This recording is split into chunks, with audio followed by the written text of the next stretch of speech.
Welcome, everyone. We're gonna start, I think.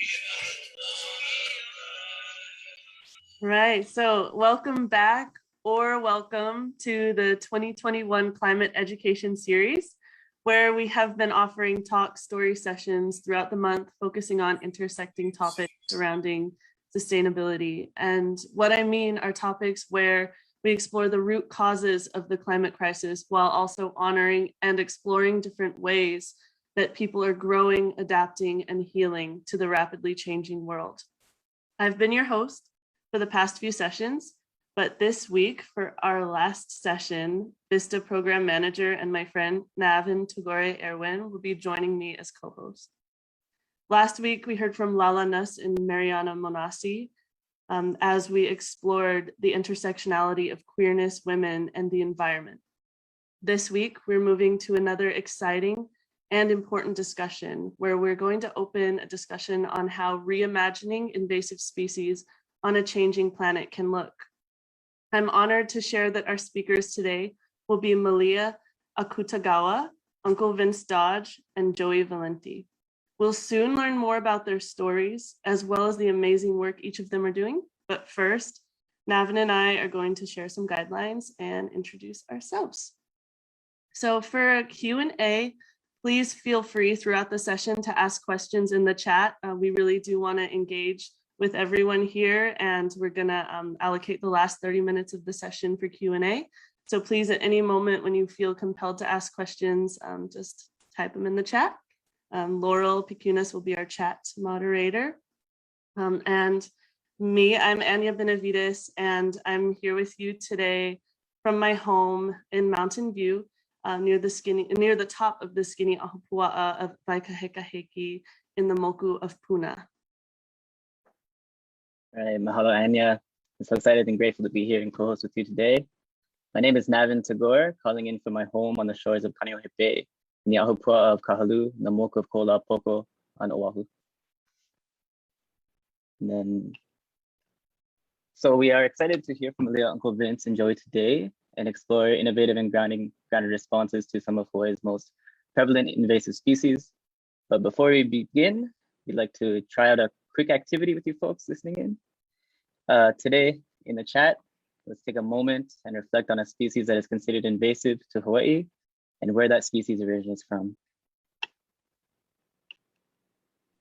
Yeah, so you can do this as we keep talking as well. It's just an exercise to get us thinking, about where some of these species came from before.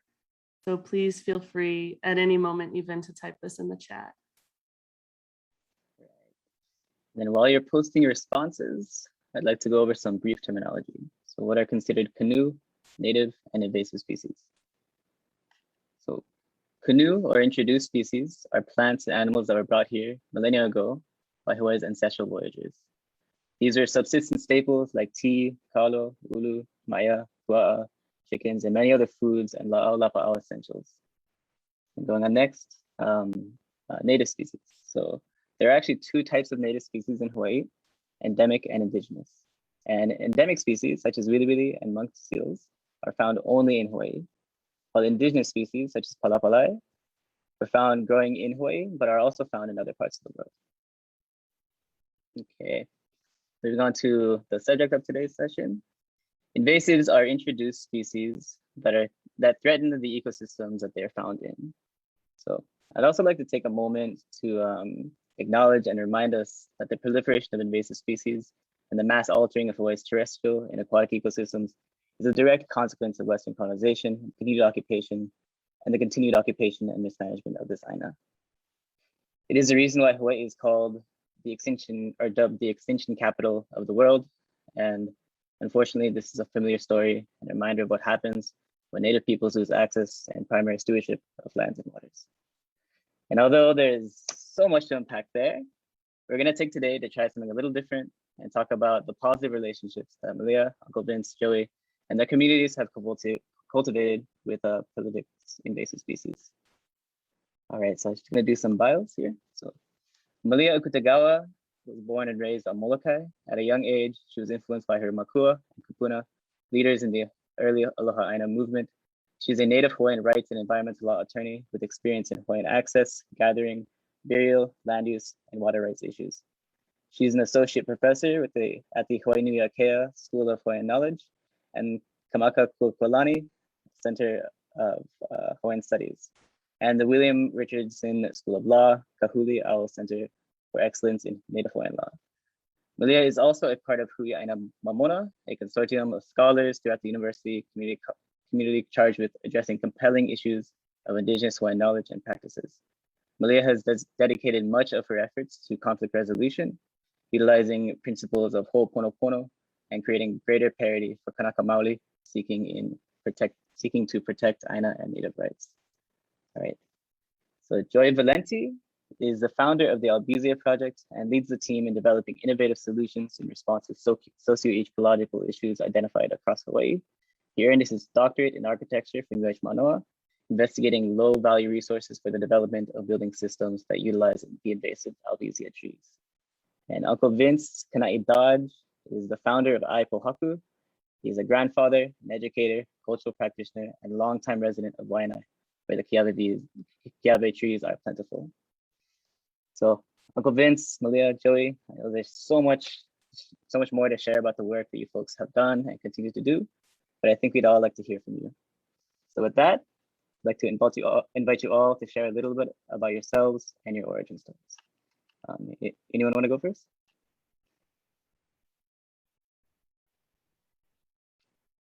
Right.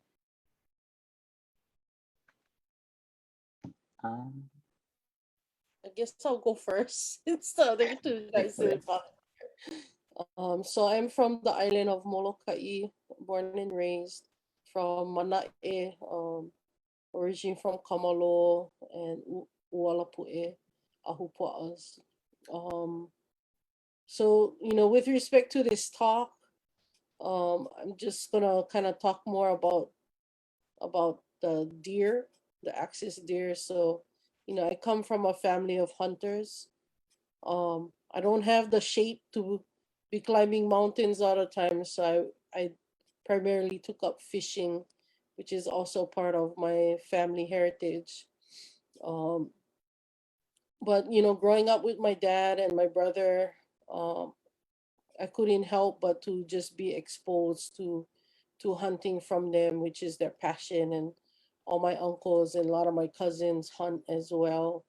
So, I grew up eating deer, goat, cow, sometimes wild pig. We also raised animals, and we also grew a lot of our own food. So I grew up with a very subsistence background.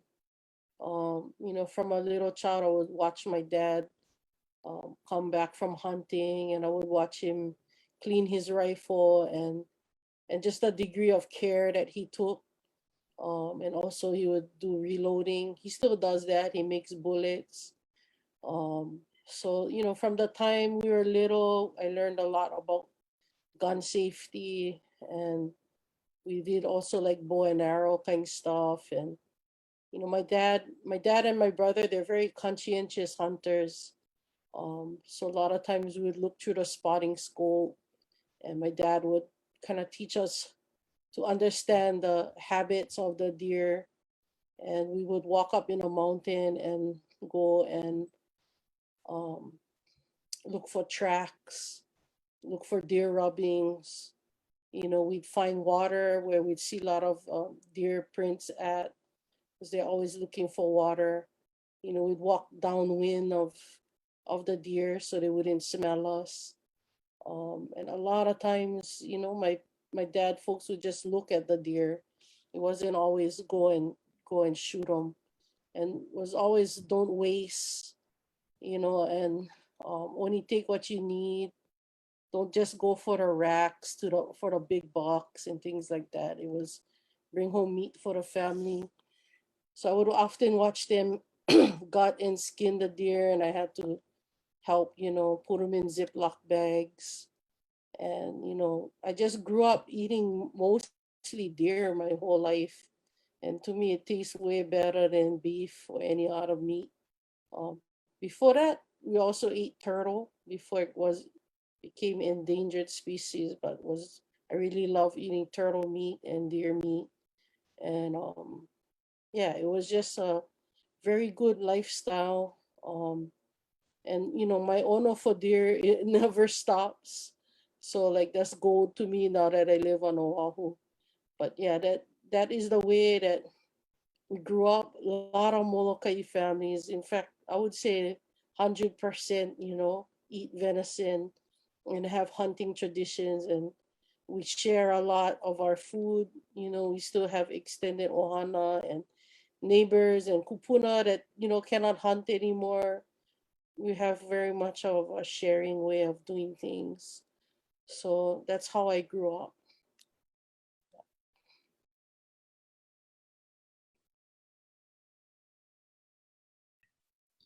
Mahalo Malia. Really curious of what turtle tastes like. Tastes better than chicken. So good. One day. Maybe Uncle Vince had before. I don't know. Yeah. Or Uncle, you muted. You gotta unmute. Thank you, Malia.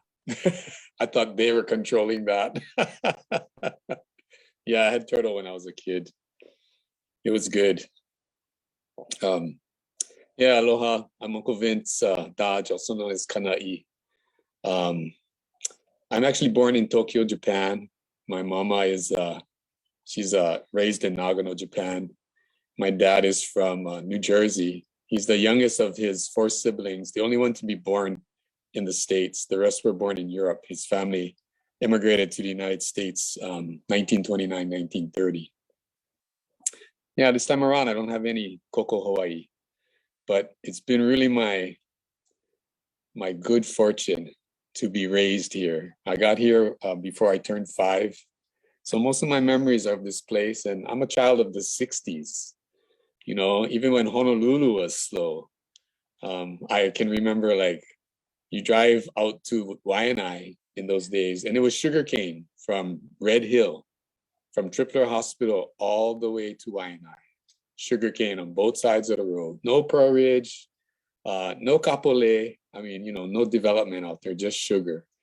And then if you went up towards Wahiawa, it was all pineapple. A lot of open space, not a lot of congestion.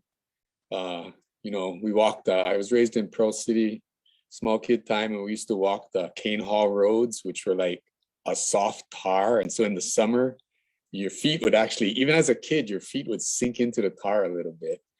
And, after school in summers, we just played outside all the time. Nobody knew the word boredom. Like I never heard anybody say I'm bored until, I don't know, the 90s or something. we just had a good time outside. And I moved to Waianae in 1979 after my dad bought land, and we moved the house out here. I'd come to Waianae before then because a good friend of mine, Walter Ana, who I met in high school, was from Makaha, and he invited me to come surf and drink beer on the weekends during high school. And so I used to go hang out. And back, I also have memories of like Miley in the 60s. My best friend's family is Rusty Rodona. His dad was a diver, and he would load everybody in the pickup truck, and we'd take Farrington Highway. From Pearl City, it would take like 45 minutes to get to Miley. And, then go off the road and drive through the sand dunes and the kiawe trees and park near the beach. And he would dive all morning and all afternoon. He'd just come in for lunch. So as kids, we had our the thread spool with the wire coat hanger spear and the rubber bands. That was our spear guns. And we had all our little fishing gear, and we caught and ate everything we could on the reef. And when we got really hungry and there was nothing, and either we couldn't catch or we ate it all, we would eat kiawe beans. And I remember it because it was sweet. And none of the adults yelled at us and said, "Don't eat that. What are you doing?" It was kind of like, "Oh yeah, you can eat those. They're good." So that's my earliest memory of kiawe beans. Yeah, fast forward 2006. Well, actually back up. So moved to Waianae 79. Got to know Eric Enos and the folks at Opela Project, which later became Ka'ala Cultural Learning Center, and really had the honor to meet and hang out with Uncle Eddie Ka'anana and Uncle Walter Paulo, both of whom were fishermen, and I became a subsistence fisherman in the 80s. And then I used to go hang out in the taro patches at Ka'ala. And oh, somebody's trying to call. It's okay. We'll decline. Sorry about that. Am I still with you guys? Okay, I'm still with you guys. Yeah. All right. Watching Uncle Eddie pound kalo, and then tasting that pa'iai, that was it. I already liked poi, but then I just wanted to pound. Yeah. And so I used to borrow their equipment, and then you know how it is. They lent me their pohaku and their papa, and then I don't know, after 6 months or a year, they're kind of like, I think you need to get your own stuff, So in 1994, came across some wood, and we made our first papa and started hand carving pohaku ku'iai, and been pounding ever since. And then my son, Daniel, got into it maybe 2006. And he just took it to a whole nother level. The ku'i and the understanding of what we were making, what kind of food we were making. And the reason I share this is because having that kind of connection to kalo and to understanding, as my son calls it, what's the original recipe? Because I remember him calling me up and saying, Dad, we're cooking. When we're pounding kalo, we're cooking. What's the original recipe? Because poi is supposed to be a complex carb. It's supposed to be a diabetic friendly food. And everybody we know that had diabetes, when they ate commercial poi, their blood sugar spiked. So they couldn't eat poi. It wasn't part of their diabetic diet, right? That was really important to kind of follow his rediscovery of what the original recipe for ku'i kalo was. Because when you follow the original recipe, you get a food that is diabetic friendly, that is that complex carb, that sour is different from commercial poi. And so now we go to 2006. I was working with Ma'o Farms. I was running our programs in Waianae Intermediate School.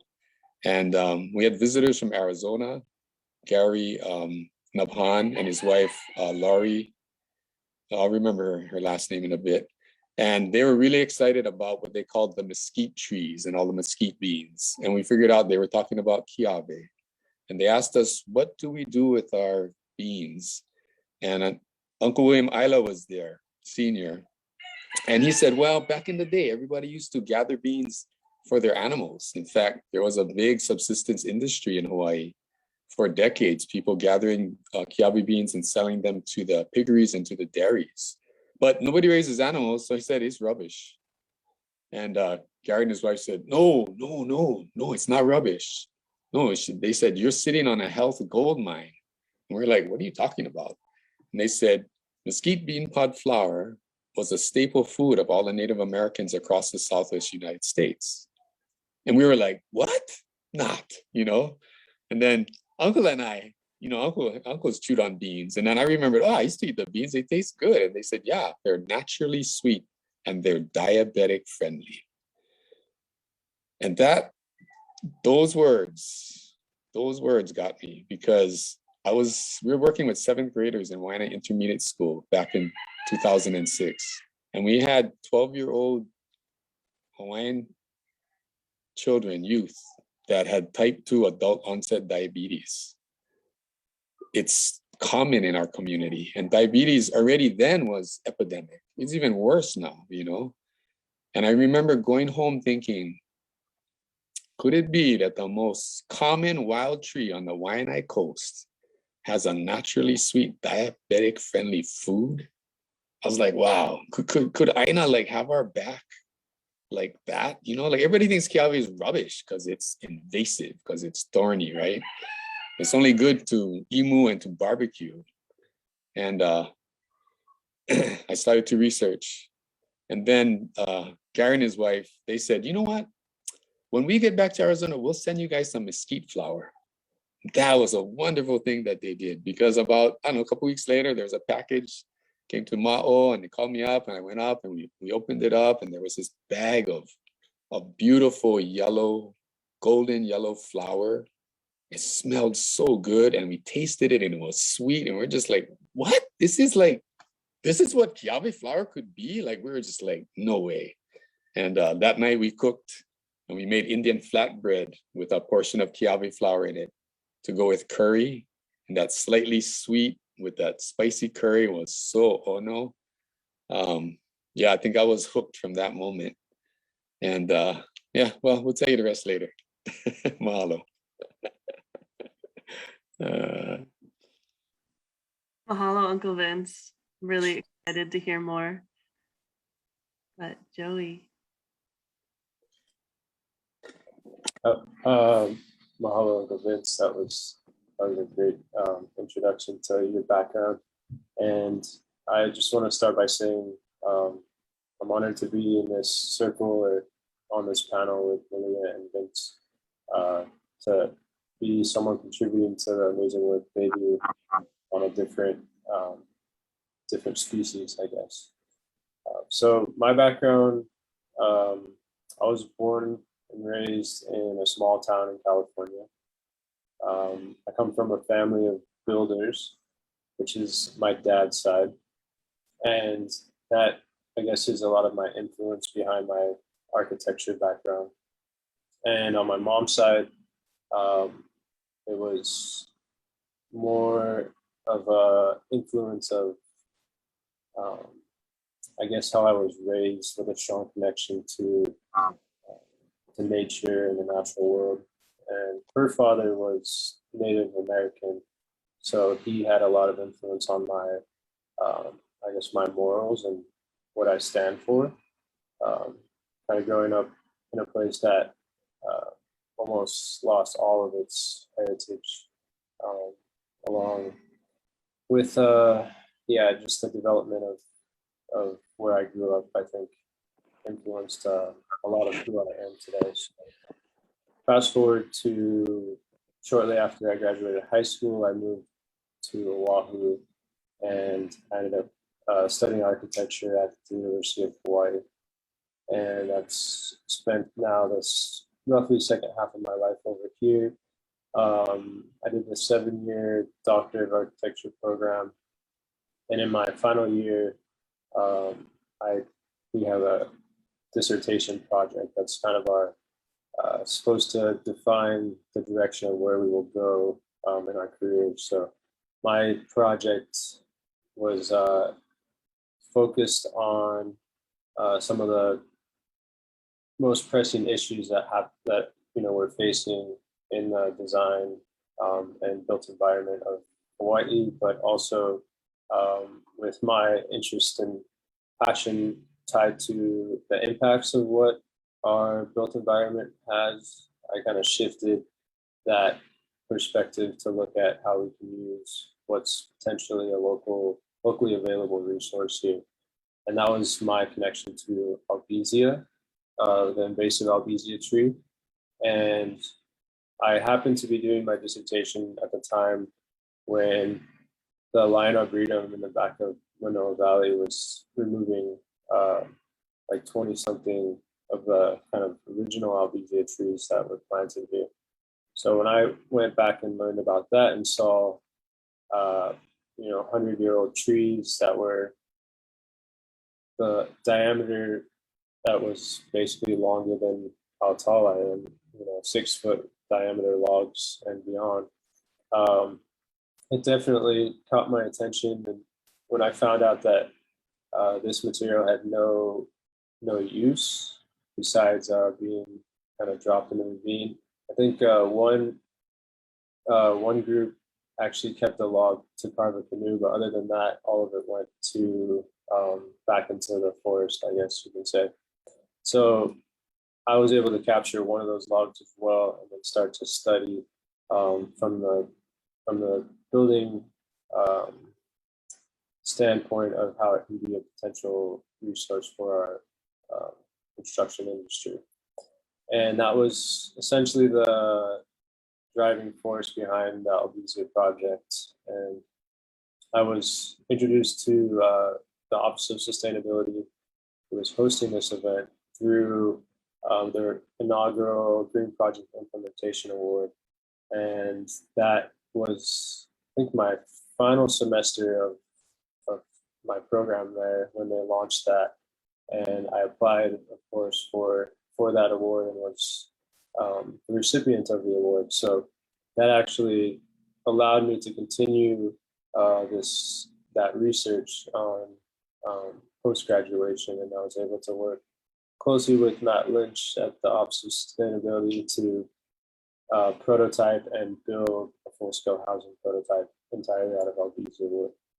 And as Uncle Vince said, I had a lot of the same pushback with the community that, you know, it's invasive, it's bad, like everything about it is bad. So why are you trying to do something with it? But you know, I persevered and was able to kind of start to shift that mindset, especially more recently, seeing, you know, more use cases of Albizia as a local resource for all kinds of products that we're developing. So I'll kind of stop. I'll probably best that I stop there and let the upcoming questions answer a lot more.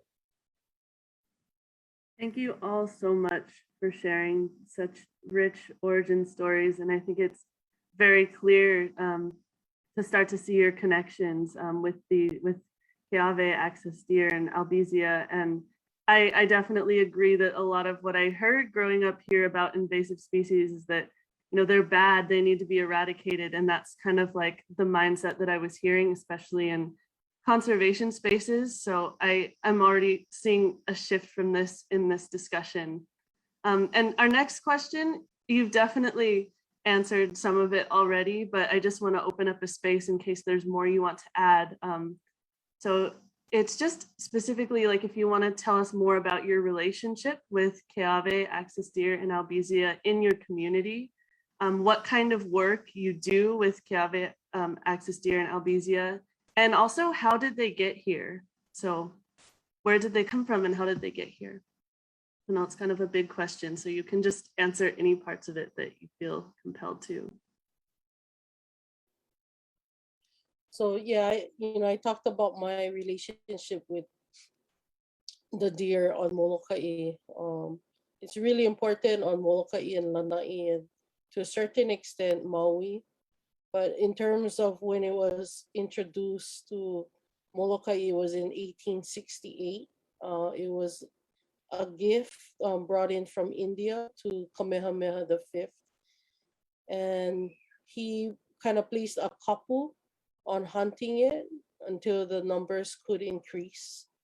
And so the deer that we have today are descendant from that time in 1868. As a Native Hawaiian rights attorney, we look at what is Hawaiian custom, and so part of what I was tasked to do, when there was this proposed watershed management project to fence the entire east end upper rainforest because of the encroaching deer and goat and pigs. There was a lot of pushback from the people in Manae on the east end because there was a worry about Native Hawaiian rights being affected. So, at the time I was teaching Native Hawaiian rights clinic at the law school. And so I utilized my clinic to assist the community to assess its rights and to work with the Division of Forestry and Wildlife, with the State Department of Land and Natural Resources, private landowners, and the Conservation Agency and Nature Conservancy. So I learned a lot in having to do that analysis.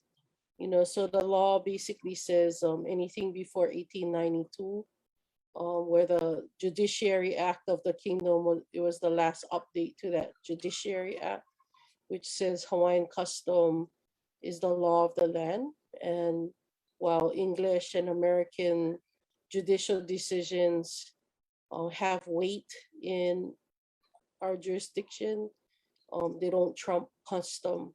So a lot of what we had to do was determine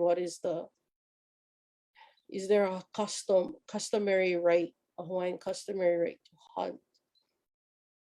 And so, understanding the history of when the deer came to Molokai, and basically, like 200 years already. So almost 200 years anyway. And in that history, what has happened is the people have developed a very strong relationship with the deer, and we have strong hunting traditions in our Molokai families, not just my own family.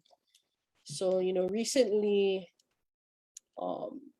last year, we had a major drought situation and deer famine, and we watched a lot of deer drop dead. They were so listless. We had to drive really slow, or else we could hit these deer. And a lot of them came into our residences, and they were chewing through any kind of irrigation, just trying to find water. And they, tore through different farms to the point where, some Native Hawaiian homestead farmers became bankrupt by having the presence of this deer. And so it was like it still is an issue. But we're dealing with the overpopulation of the deer and change way of hunting. Now we have younger hunters that are more interested in displaying on Facebook and Instagram. They're catching a big buck, showing the rack. And so it's created a weird situation where we have kind of like a poor gene pool. And you see the deer kind of weak now. Some look a little bit deformed. It's really troubling. And so, the does, what in my dad's days, they would hunt the doe, they would hunt the spike. And so, it's the big bucks that, they're your breeders. And if you overhunt the big bucks, and you don't kill enough does, then you're gonna have a reduction in the gene pool, and you're gonna have overpopulation.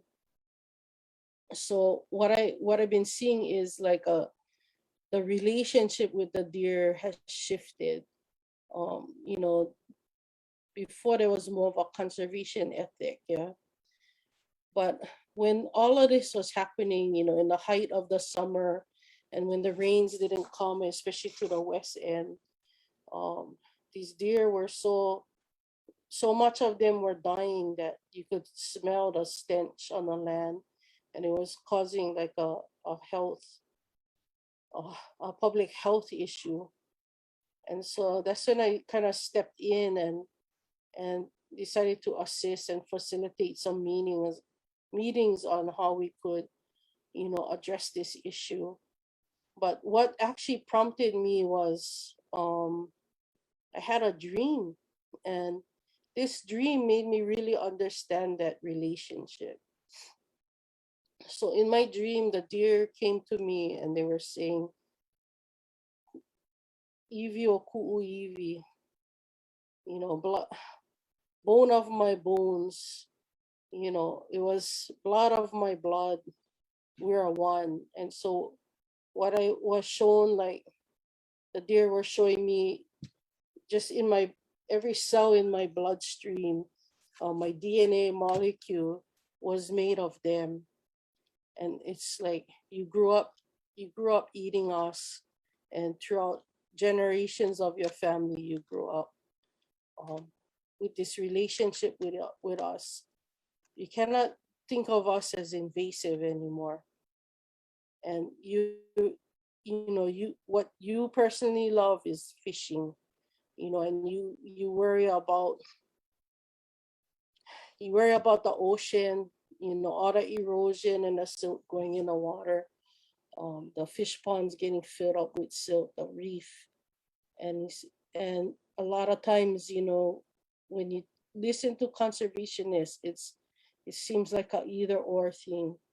You know, you gotta eradicate the deer or bring it down to significantly lower levels in order for the environment to thrive.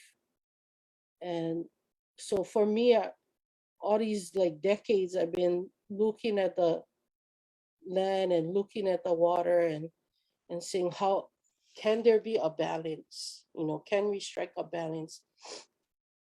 Especially since all our families rely so much on deer, but we also rely on fish, and we're a subsistence community. But what I was shown, you know, and this reminded me a lot of the work I do with the Kia'ikana Law. So Kia'ikana Law is a network of Native Hawaiian culture and religious practitioners who have pilina or relationship with whales, dolphins, and other marine species that are kino law or body forms of kana loa, the ocean god. And so we've had to work with NOAA, a federal agency, on you know, stranding response and receiving their remains when they die and returning them to Po. So my work with the community of practitioners in the Kia'ikana Law has informed a lot of what I do with the deer. So one of the people that has influenced me a lot is Kealoha Pishora, and she knows a lot about the Kumulipo. And so she talks about how there's pairings in a Kumulipo, or Hawaiian origin chant. And the pairing in a Kumulipo is the whales and the iliahi, the stands of sandalwood. And that when one guardian falls, the other falls. And so what she explained was that the whaling industry and the sandalwood, the cutting of sandalwood occurred concurrently. You know, so she was, so that really helped to inform my understanding that, you know, there's things on the land that reflect things on the ocean. And so what the deer was showing me is that you care about the reefs, but you don't realize that our destinies are so intricately intertwined. If you care for the deer, you will also care for the reefs. And then they reminded me that my kupuna already showed me what needed to be done, and that I was too timid to reach for this solution. You know, it wasn't the right time, but this was around 2000 and I want to say like 2008. You know, as I was saying, every day I would be thinking about this situation, like how can we heal the land, but still preserve our hunting traditions and have a healthy ocean, because Molokai has the longest contiguous reef in all of Hawaii and United States too. So, you know, we value our fisheries so much. So one day I was driving and I was passing by this fish pond right outside of Kamalo as I was heading to Kaunakakai. And it's called Hannah Myers is the place, but I think it's Kapua Ko'olau is the real Hawaiian name. So there's a fish pond in front there, but it's so overgrown with mangrove that you cannot tell Gilwan fish pond anymore. But every time I drive through that area, I know I have to slow down because herds of deer are running across, especially in the dry months, so in the summertime. And then the kupuna made me ask myself, like, why did I know that? You know, and then when you pass that place, there's a kind of sulfury, rotten egg smell. And it's because the mangrove has choked out all the coastal springs that feed that fish pond, such that you only have anaerobic bacteria. And so they was reminding me that there's springs there, and the deer are aware of the springs and they run across. And then what I was seeing in my mind also was the methodology by which our kupuna created fish ponds. And it was basically saying, look, we have an issue with our population growing, and there's finite resources in our fishery. You know, if we continue to grow our population, we're gonna run out of fish. So if we pound the reef too much or go in an open ocean, we're gonna run out.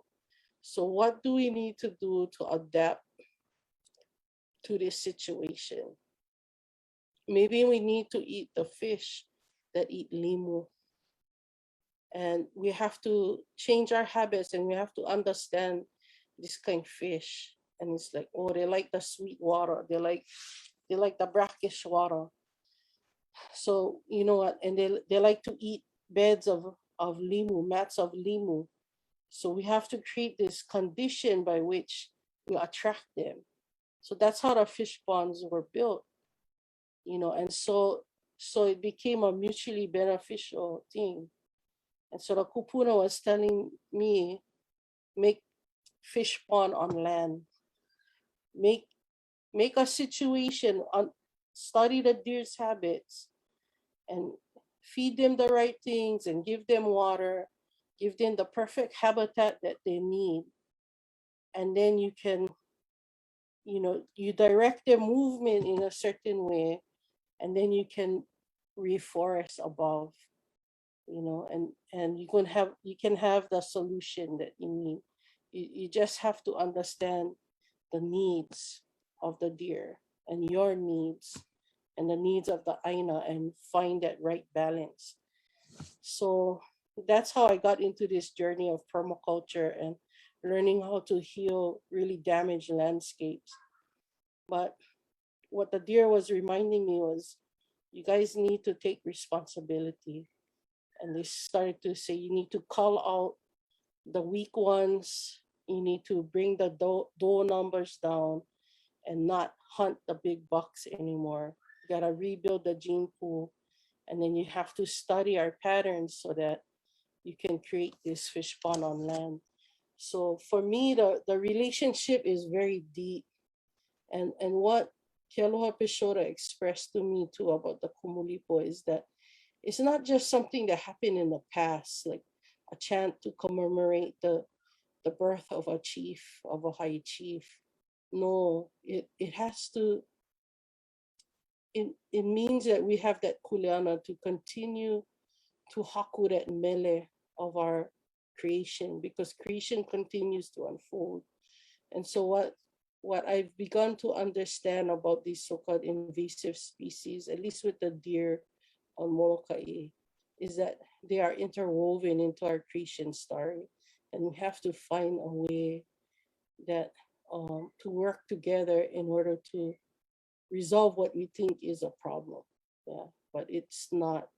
It's just how we perceive this situation and how we turn a crisis into opportunity.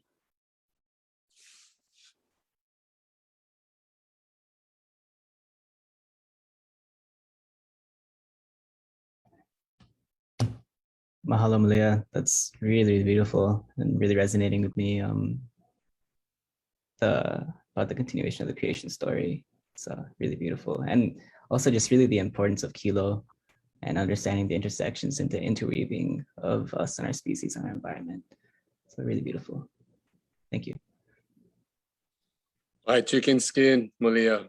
Mahalo nui. That was like, wow. Yeah, that's kind of the best perspective on this thing that's, you know, labeled invasive species that I've ever heard. For me, I guess I'll start right there. For me, it's like, you know, we're the most invasive species, people. And I think that, you know, we got to get real about that. And we are an intimate part of creation and of the world. And so the idea of like labeling something as invasive to me is that whole that's a continuing of the story of separation. And you know what I heard Malia sharing was really the truth is we're all connected and we're all intertwined. And that's what I feel. You know, that's so Keawe has been in the islands since 1828. Well, since at least 1828. That's the first documented introduction. It was the Jesuits, Father Bachelat, coming from France, but traveling through, stopping in Peru. And we don't know if he brought cuttings, if he brought seeds, or he brought small plants, but presented the king Keawe, the first Keawe tree. And that stump of that tree is still, there's a plaque on it, and it's behind Our Lady of Peace Cathedral Church at the top of 4th Street Mall. You can go visit it. The variety he brought is one of the sweetest varieties. I mean, there's some Keawe that's like you can't eat. You know, they're toxic. And there's varieties that are like okay, like the stuff in the Southwest, it's okay. But the stuff we got, like it's the gold. It's really good. And so we're super fortunate in that way. And it can bear fruit in 2 years. And so introduced 1828, I read an account that said by 1835, all of downtown Honolulu was Keawe trees. How's that happen? Well, the animals love to eat it. The animals are smart. And so the horses and the donkeys and the mules and whatever else was running around in downtown Honolulu at the time was macking on those Keawe beans and pooping them out, and they grew everywhere. We have a friend on the Big Island, Neil Logan, who's also very deeply connected to Keawe. He's the ethnobotanist guy. And he took me to a place in South Kona called New O, to walk a couple miles down the coast to get to this Keawe tree that literally covers like half an acre. It's a single tree that the branches have like gotten so heavy that they've like touched the ground, and then they've rooted from there and continued. The trunk, the center of the tree is about 6 feet in diameter, and it's all lava in that area. There's a lot of walls like that. That was a special place for at some point, you know, and you know you wonder about like how that tree ended up there. And I'm a curious person, so the tree has been split by lightning, the main trunk. Yeah, it was. So I climbed up. I'm sitting up there just kind of checking it out, and Neil asked me, hey, if I hand you a saw, you think you could cut out a little piece of the heartwood? Because I've always wanted to get it carbon dated. So I just talked to the tree, and the tree was like, yeah, help yourself. So this is about like 6-7 feet up off the ground. So it's not the, you know, it's not the base of the tree. And I cut a chunk out. He sends it in for carbon dating. And this was about 2016 maybe, so 5 years ago. And they dated it between 190 and 240 years, which would have put it older than the first documented introduction, or as old, you know, which is kind of interesting, and especially to him, because he was saying that the Spanish knew about Keawe, they knew its value, and they probably brought Keawe beans to feed animals that were on their ships. And so perhaps that tree at New O is the result of an earlier introduction, maybe through a shipwreck or something. Anyway, that's a little background on Keawe. I've had the wonderful opportunity to travel in Argentina in the El Chaco Desert and actually hang out with native peoples there who still eat Keawe regularly to this day. And that's the reason that we went there. Well, that's what we prayed for. And then those doors opened and we got to do that, which was super amazing, because we were really looking for the original recipes. I mean, we understood you know, that kiawe as food for us, kiawe as anything other than firewood and imu wood, like we know nothing. Like we're babies, and it would be so awesome to hang out with people that just been eating it for 1,000 years, who know it, you know, and we got to do that. But in there, so it's a desert, but it's a forested desert there in northern Argentina on the border of Paraguay and Bolivia. Kiawe is one of maybe 30 trees. And so you never see a kiawe forest. You see there's a kiawe tree here, and then 50 yards away, there's another kiawe tree, and so on and so forth, you know. You never see what we see here in Hawaii, which is like ʻāina that's just solidly kiawe. And the only reason that we see that is because we ran cattle on that land, and the cattle ate everything else and continue to eat everything. I mean, they ate the land barren. And the only thing that Mama ʻāina had to cover herself was kiawe. And so she did. You know, the worst thing for ʻāina, or one of the worst things for ʻāina, is to be barren, to have bare ground. And so that's how we get kiawe forests. It's not the kiawe's fault or intention or you know, desire to create a zone that's only kiawe. It's the result of what people did. Yeah.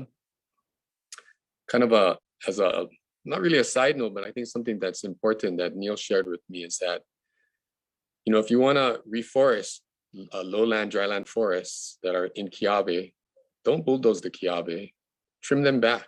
Kiawe will host sandalwood. I'll say that again, kiawe will host sandalwood.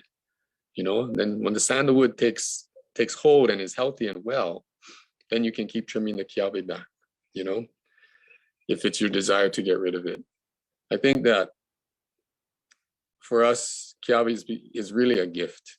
It's a gift to our people. It's a gift to our community. I mean, Waianae has the most Hawaiians, I think, of any place in the world. And we got lots of sick Hawaiians. And so much of it is diet, you know. And here's a food that's right in our backyards, that's wild, that's sweet, because everybody's taste buds are sweet, you know, on the sweet.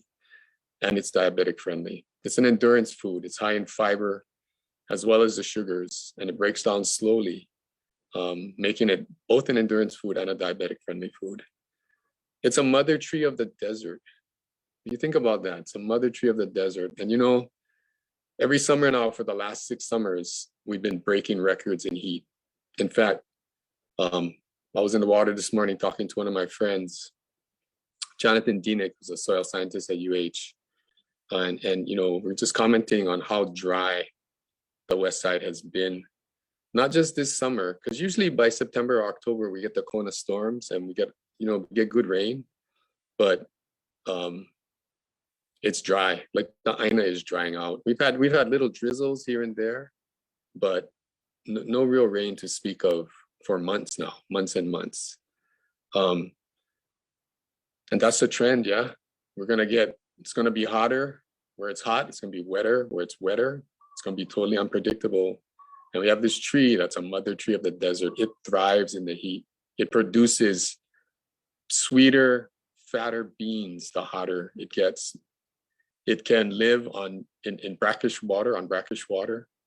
You know, and being a mother tree of a desert, it's a water conserver. It's really smart in the way that it uses water. So what's happening in our community? Well, you know, we got the information that kiawe was this amazing food. We got to taste it back in 2006. We didn't have any way to make flour. We're looking for the scientific study that confirmed that it was diabetic friendly, so that, you know, that could be shared with the folks that are working with diabetics. And but in the meantime, I had read that you can boil a bean pods and make this amazing tea, this brown sweet drink, right? And so for the next 3 years, you know, we just made tea and took it to every gathering, every Ma'o gathering. There was a cooler of kiawe bean tea, and it's a diabetic friendly, naturally sweet, like sports drink. It gives you energy, you know, holds you. And then in 2009, we were able to go to Tucson, Arizona, and hook up with this community group called the Desert Harvesters, and they do community milling. So we learned how to mill. My good friend from Hawaii Island, Mahakani Ali'i, came along with me, and so we did that huaka'i together, and that was really good fun and good learning. And we took up like 60 pounds of beans, and so we brought back flour. And so for the first time, we had like our own kiawe flour, and we were able to like share that with our friends and different chefs and get people excited about it, you know. And then 2012, we went to Argentina. I took my nephew, Sham Dodge, and traveled around there and got to hang out with the Wichis in northern Argentina and just hang with people that, you know, love their ʻāina, been connected to their ʻāina for eons and have been eating kiawe for just as long. And, you know, they ate it raw. They dried their pods, pounded it by hand, and ate the flour raw. And we were able to incorporate that in kind of our main food that we make with kiawe, our main product. And we were able to get a mill, which was really huge. So we got a mill that's designed in Argentina that knows how to work with kiawe beans, because there's a byproduct. And so your regular, like American Western made grain grinders, they can't handle it. So, you know, we were spreading the word. We were making tea with whoever we could. We're serving it wherever we could. We started to produce flour in 2012, 2013. Did a lot of workshops. We did the first one we did was on Koho'olawe, the summer of 2012. We went with the Kauka group in August. And kind of the upshot of that one was the PKO was, their intention was to rid the island of kiawe. And, you know, they'd been doing that. And after they tasted kiawe bean tea mixed with ava, they were like, okay, we got to use for kiawe. I think we got to leave some of it, which was awesome. And then we did, on the next year, 2013, we did our first workshop on Molokai, kiawe bean pod workshop. That was sponsored by the Moms Hui with Mercy Reedy folks. And I just want to share a little side note here, because we had some surprising kind of sad news just a couple of days ago. I took at that time our best female bean picker. Okay, I'm getting the like, I gotta cut it short, so I'll pause and we'll continue. Anyway, so in Waianae, what's wonderful about what we've been doing in Waianae, because we've worked in our schools and in our community, is that when we pick beans, most people know what we're doing already, that we're actually making food. Okay, mahalo.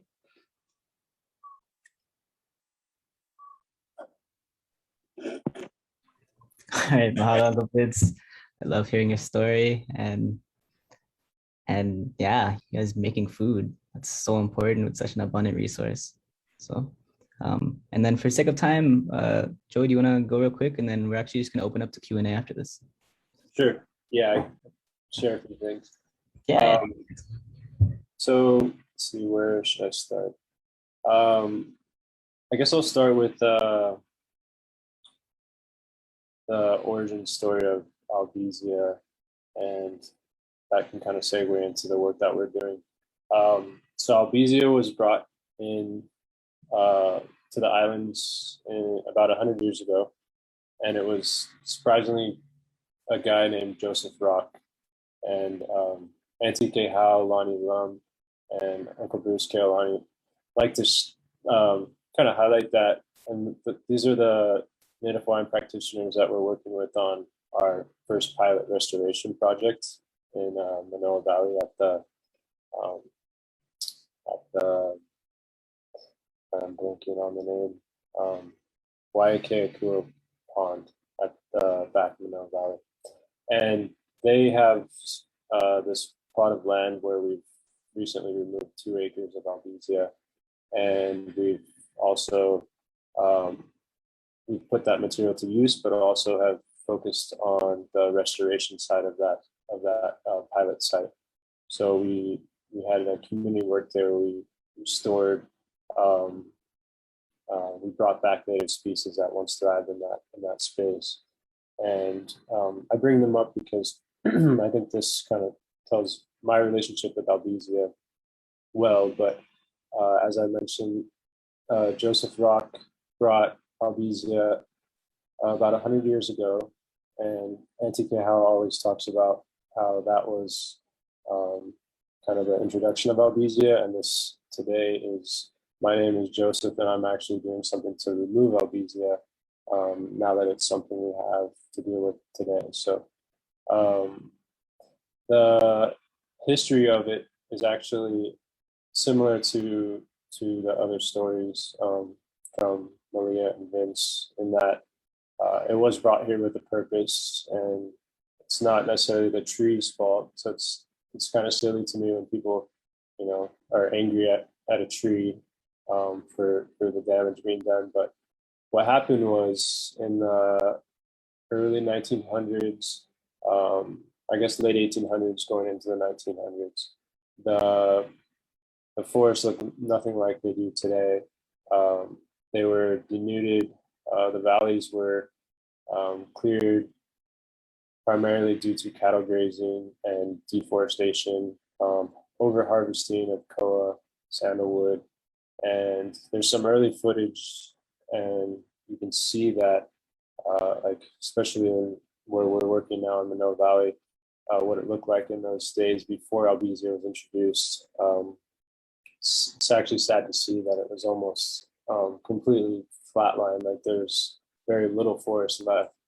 So, you know, when you look at the reason for it coming, I guess, you know, you can't blame the folks that brought it here either, because at the time, you know, they were looking at a fast acting response to what was happening in the landscape. So when I guess they chose Albizia, it was for the fast growing nature of it, its resistance to insects and predators, and then the nitrogen fixing properties of the tree itself. So as you look at the forest today, everything seems to be thriving, and you kind of have to credit Albizia for part of that, and that it helped to regenerate the landscape there.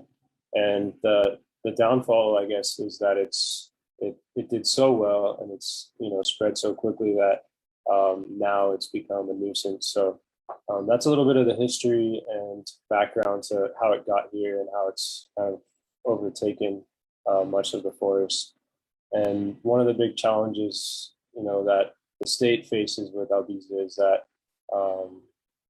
it's hard to deal with because of its the scale at which it, you know, takes over the forest and the size of the trees. So that project I mentioned, that the line arboretum, I believe, was over $1 million just to remove 20 trees. So there's a huge deficit, you know, on the state's balance sheet annually to dealing with this, and there's really no positive outcome coming from it until more recently.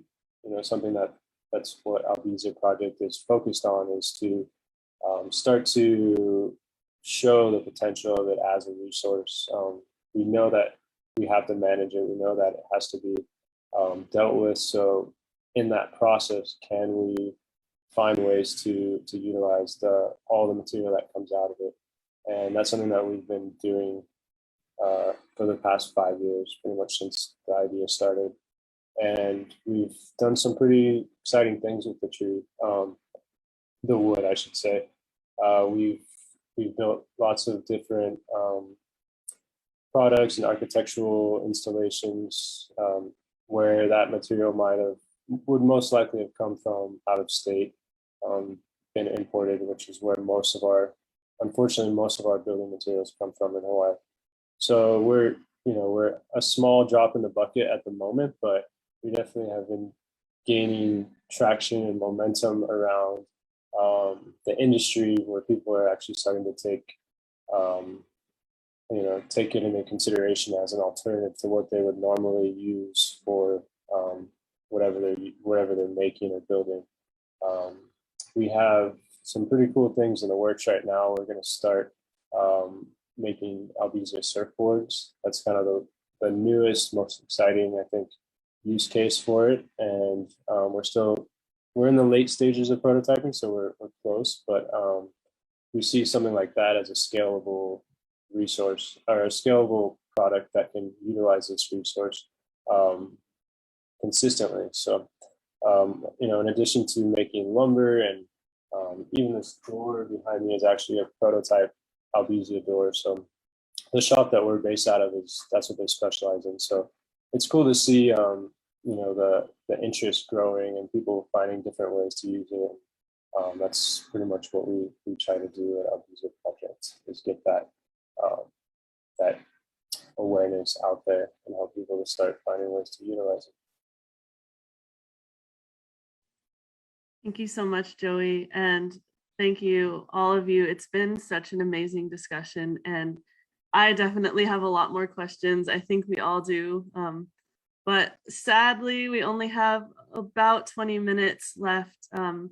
We do have a really important question from Malu, though. So perhaps in the last 20 minutes, we could answer this question and try to take about 5 minutes each. I know it's not ideal to limit answering questions, but I think we could try to do that. And then maybe Joey, then Malia and Uncle Vince could bring us home.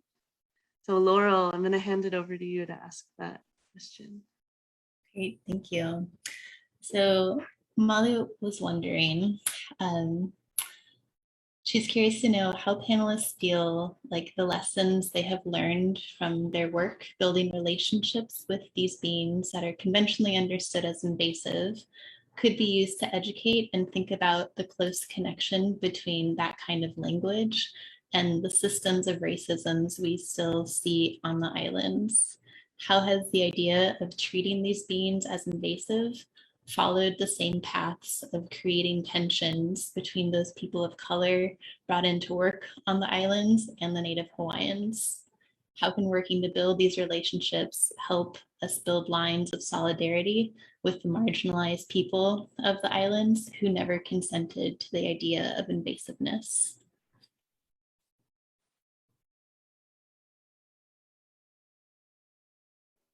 Can you put that in the chat? I gotta ruminate on that question.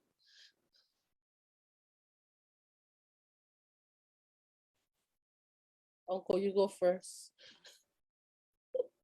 Just paste it into the chat.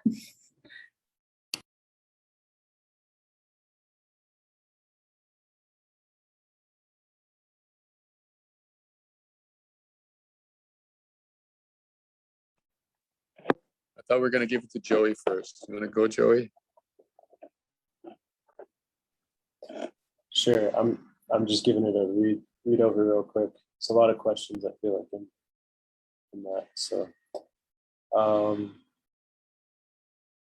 give me 1 second to think this through a little bit longer.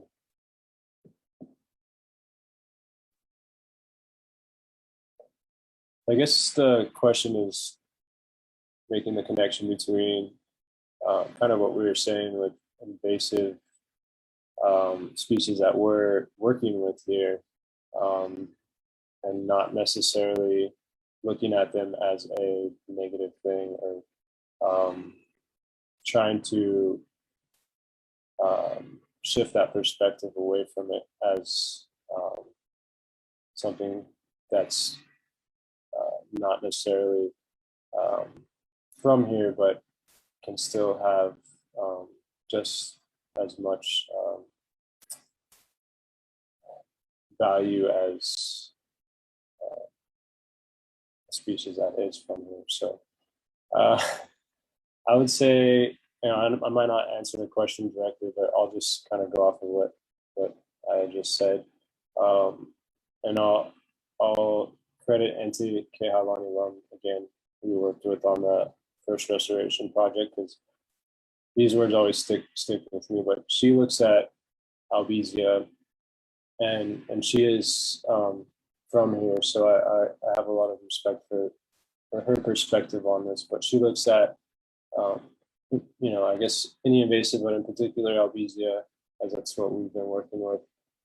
Not so much as a problem, but as an opportunity, because when you look at it as a problem, you automatically kind of designate it as something that needs to be dealt with. But you start to look at it as an opportunity, you can see it as a gift almost, in a way, that was brought here. Whether we like it or not, it is here, and it's something that isn't going away anytime soon. So if we can start to reconceptualize that as a resource, or something that we can actually tap into, whoever you might say is responsible for bringing it here, it's here regardless. So can we start to look at these as something to our benefit, as something that we wouldn't have otherwise? So if it can be turned into something that we can work with, and that we can feed or house, or create opportunities for our communities, then I think that's the mindset that's going to it's a holistic approach, rather than looking at things as good and bad. And I think if we can start to see these resources as something that we can all tap into, that's a step in the right direction towards being less dependent on imports, and more resilient to what's to come in our future with, as Uncle Vince was saying, the changing climate and changing tides and everything that's shifting around us. I don't know if I answered your question accurately, but that's that's my answer.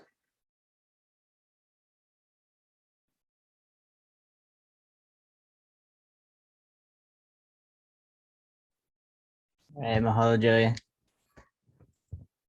Malia, do you want to take the next one?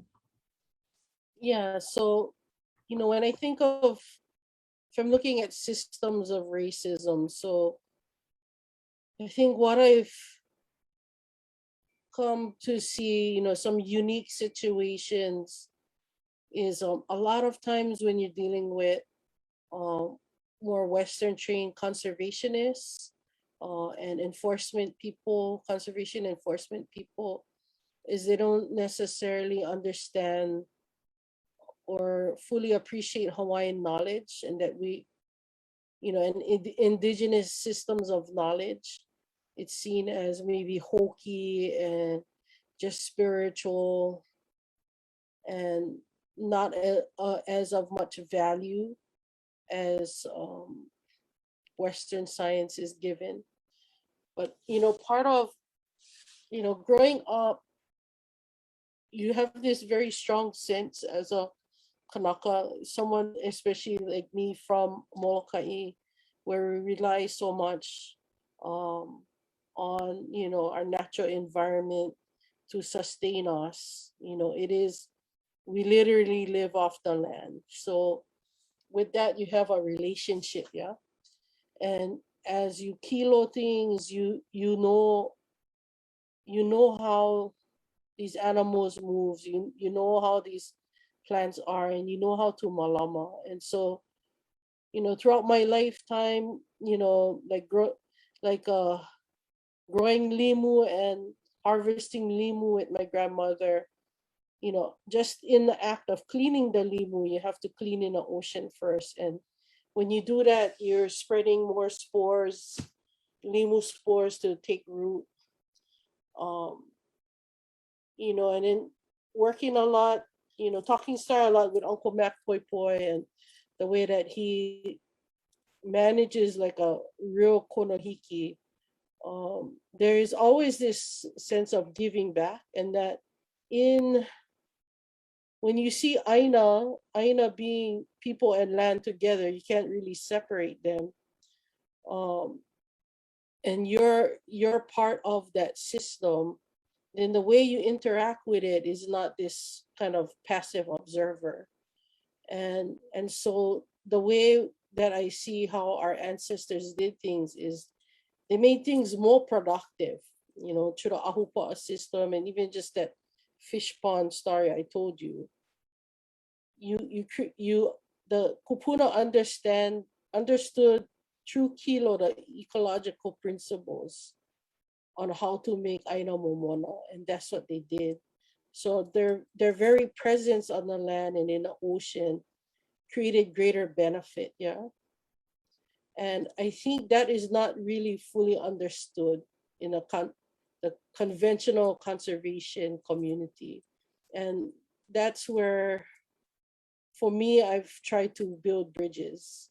You know, whether it was that thing I explained to you guys earlier about the watershed management project, it ended up being by utilizing the ike of our kama'aina families of Manae, who had a much more holistic way of looking at management, where it wasn't just preserve the upper rainforest, but to manage the entire ahupa'a and integrate Hawaiian community into that management.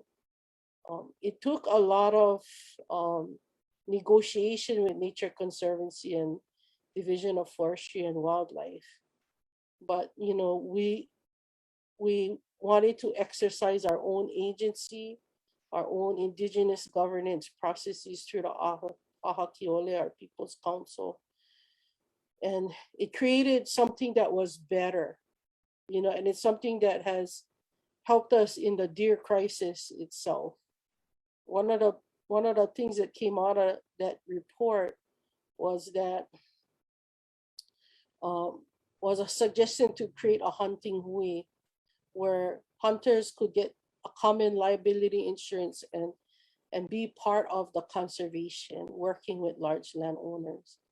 And because the deer population has really exploded, these landowners have come to rely so much on our hunting hui that formed out of this initiative.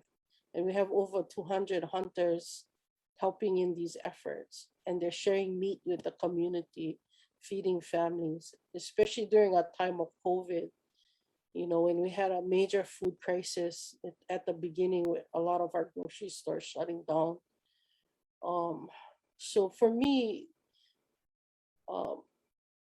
creating that understanding, that mutual understanding, and realizing that different knowledge systems work, you know, and we also live in Hawaii where we have a lot of different cultures that came and made their home here, you know, and, you know, just looking at Uncle Vince, for example, he just said he doesn't have the koko, Hawaiian koko, but the way that he was raised was in a way very Hawaiian, you know, and he adds so much value to Hawaii with his knowledge and with his dedication, you know, to kiawe, to making, you know, papaku'iai and making pa'iai, all these things resonate with the values of our Native people. And I think when we're able to see each other in our own human dignity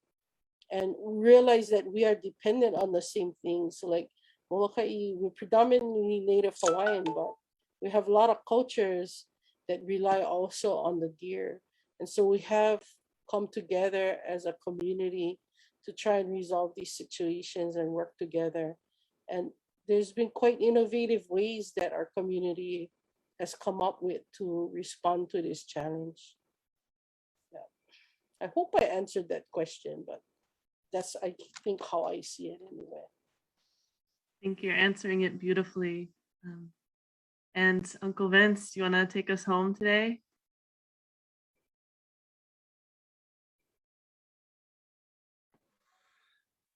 Wow. Yeah, I think fundamentally it's how we see ourselves like in the world, you know. And I think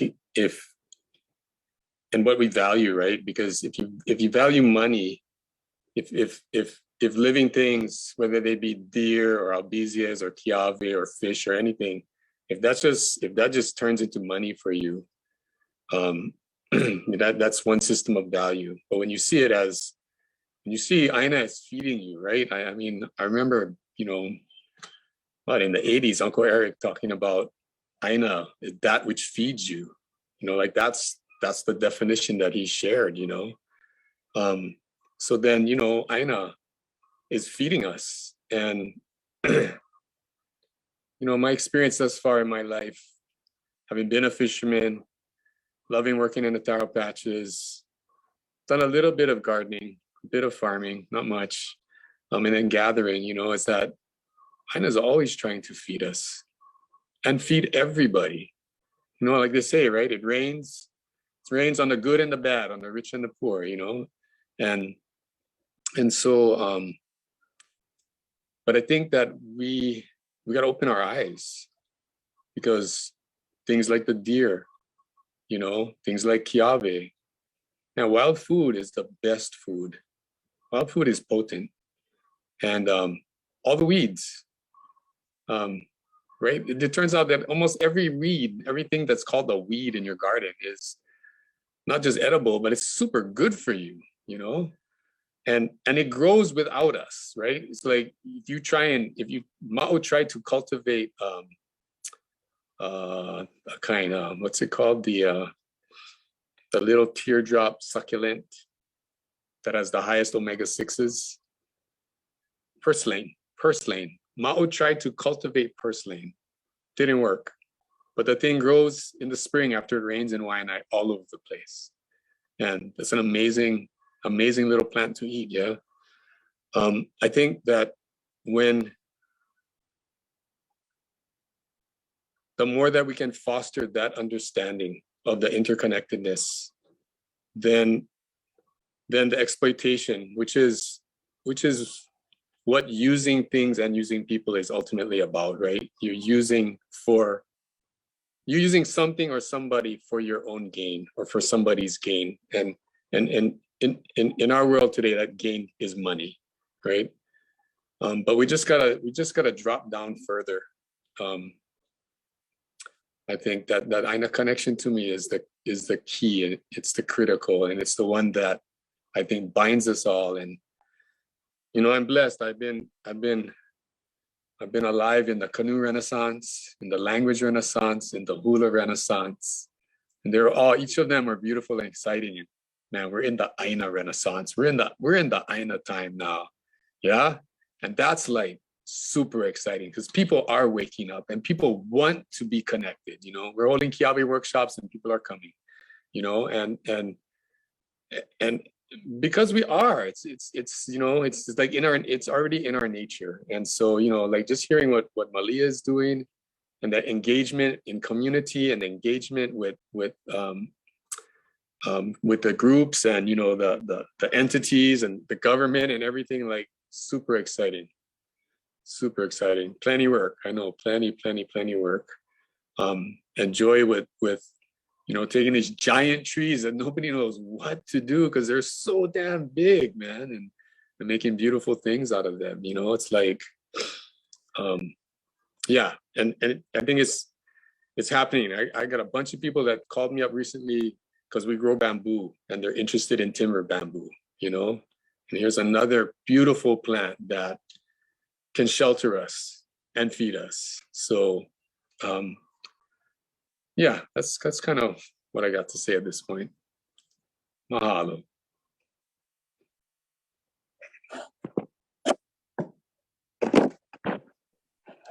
Mahalo. And I feel like this really it's so important, and it's so great that we're having these conversations, but like Uncle Vince said, it's happening, and this is just even a beginning, or there's so much more to come. And I see that, and I'm really thankful for you all coming today and sharing the amazing work that you're doing. And I wish we could talk a lot longer.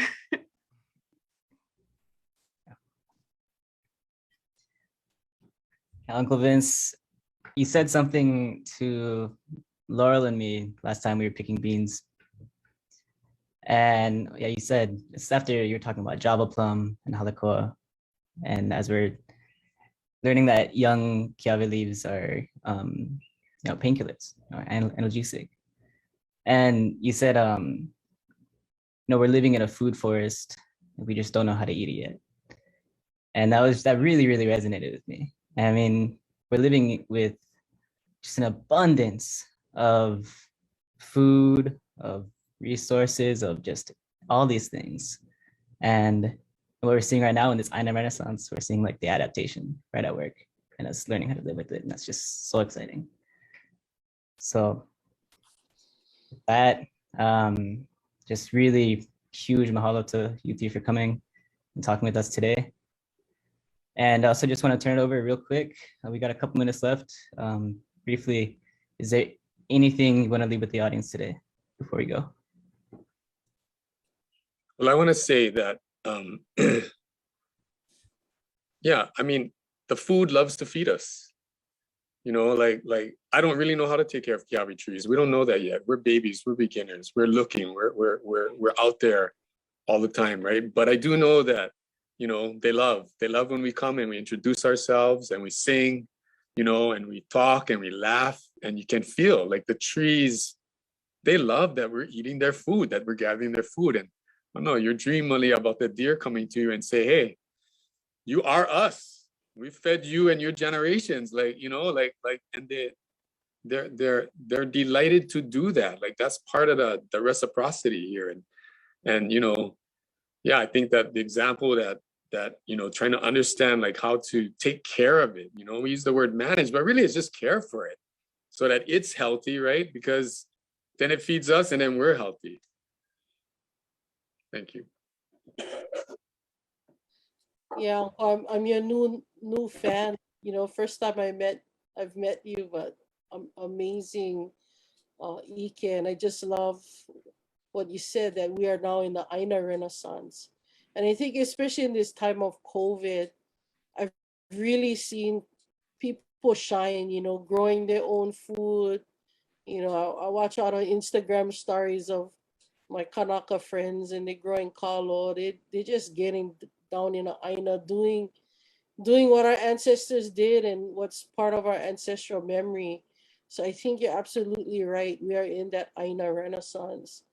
And for me, it pleases me so much to be how you said, I lived through this renaissance and that renaissance. And for myself, being 50 years old, I feel that I've lived through a lot of those renaissances too. And as our young people continue to learn, and stand on the shoulders of our ancestors and those that came before them, it's just amazing the kind of innovations they've come up with. And looking at the work that Joey's doing, how do you take this tree that is seen as a rubbish tree and dangerous and make a house out of that? That to me is amazing. And working with kupuna who have that understanding and value these things, I think that's essential to bring together these many generations. And I think too, in terms of invasive, I think what we need to understand is our culture is not static. Our collective culture here on Hawaii and our Native Hawaiian culture is not static. We're not museum people living on a shelf, on a museum shelf. We're still here. And so we have a right to evolve, and our culture has a right to evolve. And our kupuna was never ashamed of using tools that was going to make their life easier. So for me, it's, if you hold on to the essence, the ethics of aloha and malama ʻāina, you'll be all right. So I think this conversation of things being invasive is a little bit archaic, and we also need to evolve in our mindset and how we look at these issues. I'll just close out with I'm leaving today very inspired and just honored to be, like I said, at the table with you folks. And I'm always learning. I'm still young. I'm still, we haven't solved even a piece of the Albizia problem. So just seeing like-minded people doing, amazing work is definitely motivating and excited to see where we can go to be at the point you guys are at someday.